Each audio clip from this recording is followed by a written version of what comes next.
In this video, I'm covering one of the common errors that speech-language pathologists make when evaluating and reporting on speech and language skills of bilingual children, and that error is article omission.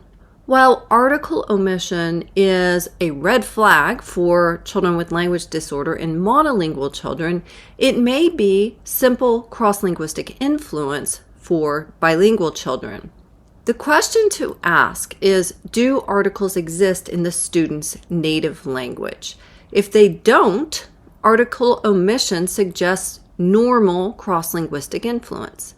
If they do exist in the child's native language, and the child is omitting them, that may be indicative of a language disorder.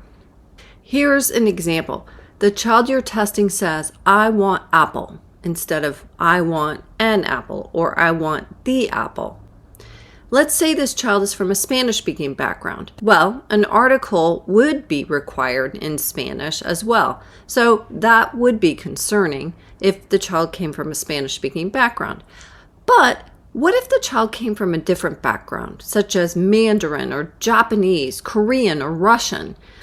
These languages don't use articles, so then it would not be concerning.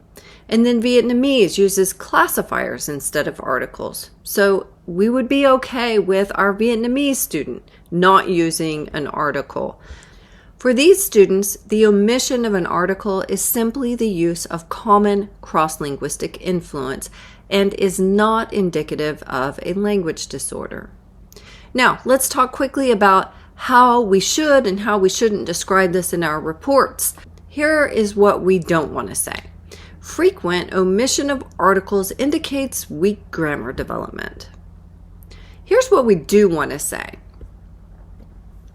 The student omitted articles, for example, "I want apple," which is consistent with transfer from, put the language in, Mandarin, Japanese, Korean, Russian, which is a language that does not use articles. This is a typical cross-linguistic pattern that is not indicative of a language disorder.